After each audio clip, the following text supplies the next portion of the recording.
What is happening, everybody? Mattmade here. Found a game called Kamiko on the Nintendo eShop.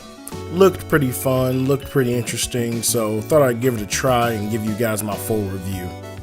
Kamiko is a pixel art action adventure game for the Nintendo Switch that was released back in April of 2017. It was developed by Skip Moore and published by Fly High Works. It's currently, as of this video, on sale in the eShop. Now by now, everybody should know that I enjoy my fair share of pixel art games, so let's see how this one stacks up. Kamiko is a fun little action adventure game that takes place in a seemingly post-apocalyptic world. You're summoned by God to become the Kamiko, a priestess of sorts that's tasked with banishing demons that have sealed the gates to the underworld. The characters and overall design and art style resemble the Shinto religion, and each of the characters seem like shrine maidens in one form or another. The game has a strong resemblance to the old-style Legend of Zelda games, particularly A Link to the Past. It seems this way because of the top-down view and the way you go about fighting enemies and solving puzzles. While it does take inspiration and is somewhat of an homage to Zelda, it does put a fun and interesting spin on things. In the game, you can pick one of three characters: Yamato the sword user, Uzume the bow user, and Hinome the sword and shield user. Each character is vastly different and each feels completely unique. For instance, with Yamato, basic large sword, swing, swipes. Uzume, the bow user, you can shoot up to 3 arrows in a combo. And Hinome, the sword and shield user, is really weird because she throws her shield at people like she's Captain America for some reason. I have no idea why, she just does. But they're all really different and really interesting. The story is fairly basic, but it works for the way the world is built and the gameplay. There are demons all around and you're tasked with destroying them, as well as finding and restoring the 4 gates in each stage. Once you find and restore the 4 gates, you can then challenge that world's boss. The overall plot is few and far between, and there is no type of character development or much dialogue in the game. You get your task, you go to each area, you get the 4 gates, and you beat the boss. Then you fight the final boss and you save the world. Pretty simple, pretty straightforward. It's no frills, no type of side quests or challenges as far as I've found. The gameplay is really fun. As you're defeating enemies, you get orbs that allow you to open chests to get the items you need and progress throughout the level. The orbs also act not only as currency to open the chests and some doors, but also to reclaim the gates and to use your super moves. As you kill the enemies, you get a combo meter, and the higher your combo meter, the more orbs you get upon defeating enemies. However, like all combo meters, if you wait too long or if you're hit, the combo's broken, you must start the chain over.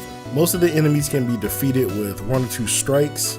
However, the special enemies in each stage can take up to 5 or 6 hits before going down. Managing the orbs so that you can quickly kill enemies and still have enough to open chests and gates is key to getting through this game. Kamiko isn't particularly difficult. As I said before, most of the enemies can be taken out with 1 hit, and even special enemies aren't too difficult to take down. The real difficulty comes from when you have to carry an item from a chest back to where it needs to go. The items can take 2 forms, either a key or a giant sphere, either of which you have to physically carry and cannot attack while holding. If you do attack or you get hit, you drop the item and have to go all the way back to the chest where you picked it up from and try to get it back there. Add on the fact that if you wipe out all enemies in an area, they will respawn when you go back, and it can become a real hassle to get anything to its destination.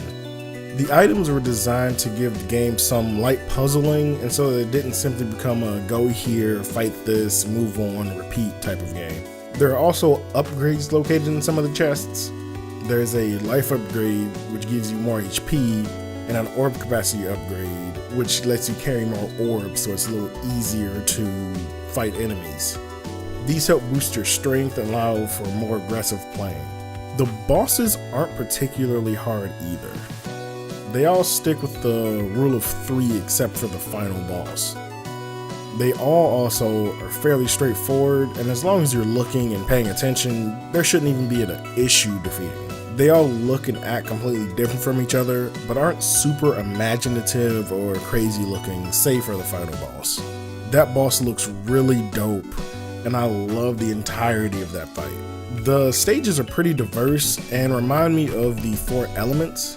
There's a wooded stage, a water stage, a lava stage, and lastly a kind of skyscraper metropolitan stage, which could be like a wind stage or something. Each stage has its own set of special enemies, and the regular easy enemies are more of a palette swap than anything else. The regular enemies are also pretty damn adorable in each area. I don't know if it's just me, but those things are cute as hell. The stages are fairly large and can be a bit complex. There are various hidden areas and doors that you need to open to get items such as spheres or keys. There are also various switches to activate things in the stage that will either open up a wall or create a path so you can advance to other areas of the stage. All the stages also have their own gimmicks, such as the metro stage having like circuits and vending machines that can open paths, or the water stage having a flooded area that you need to clear up in order to pass. They are all enjoyable and really fun to explore. The music in Kamiko is great. Each song gives the stage life and makes you yearn to know more about it and explore. For a game that is normally $5, the effort that was put into the music is astonishing. Usually games like this, for the price, and games of this type skimp on the music in order to improve key gameplay aspects. However, this one feels as if they paid close attention to it. Overall, this game is a fun, quick, and speedrun friendly adventure. If you're into old Zelda style games and cool stages at a cheap, almost unbelievable price, then Kamiko is a great game to add to your collection. The journey may be short, but it's enjoyable and make you want to search every nook and cranny for any lore or secrets that it may have. But with that being said, let me know what you guys think in the comment section down below. Does Kamiko look interesting? Are you going to pick it up for the Switch? Have you played it? What are your thoughts on the game? And don't forget, if you like weekly reviews and daily Let's Plays, consider striking that subscribe button. This is Mattmade, and I will see you guys next time.